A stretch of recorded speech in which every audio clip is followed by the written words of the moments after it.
Greetings collectors and welcome to today's retro game review.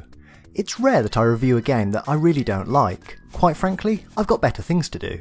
We all know that those Atari cartridges don't clean themselves. Today though, I'm taking a look back at a game that collectors still go out of their way to find and pay over the odds for.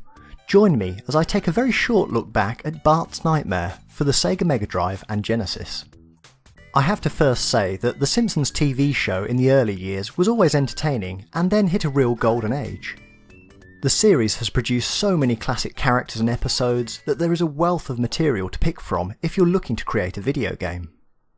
Even in the early years, there was good material to work from, which is why 1992's Bart's Nightmare is such a disappointment. Up front, I have to say that the Super Nintendo version was slightly better, but not by much.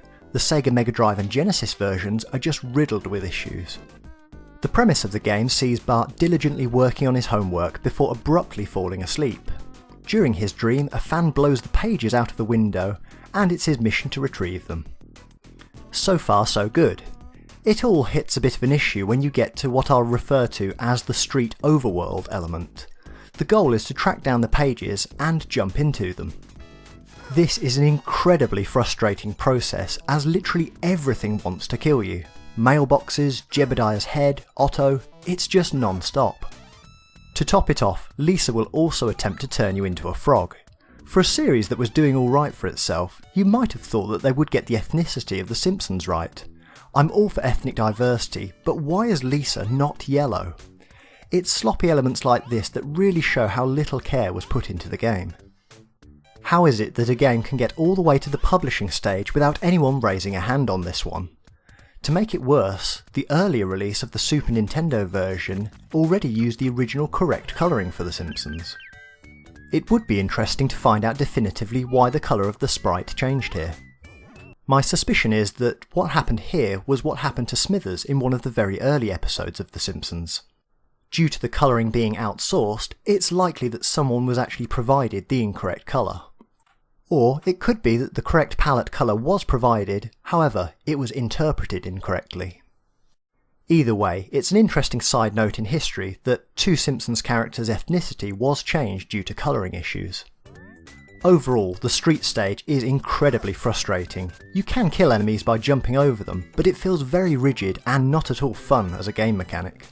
To keep your health up, you'll need to collect the floating Zeds. Should you find one of the lost pages of Bart's assignment, you can enter it by jumping into it. This will present you with two coloured doors representing two different minigames.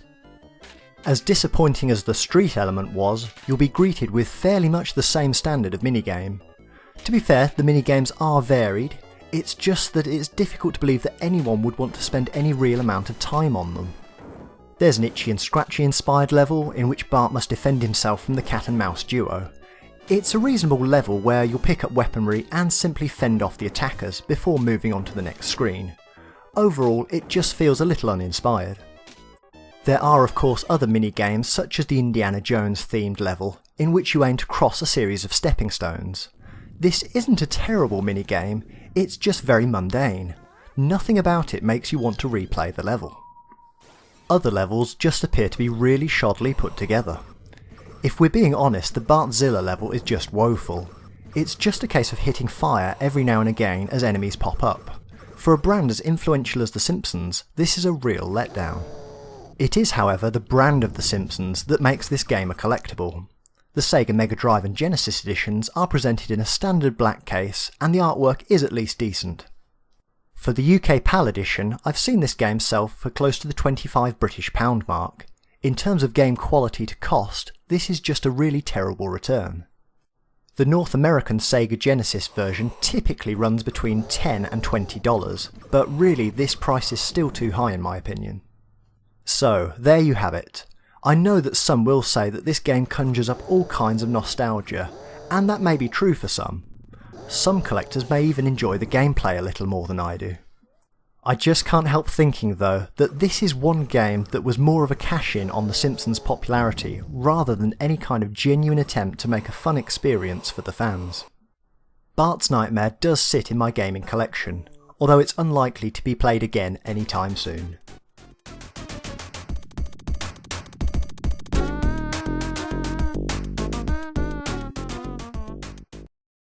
Hello again, I hope you enjoyed today's show and thank you for the view. Remember, you can always comment, like, subscribe and find us on the social media sites below. Happy collecting!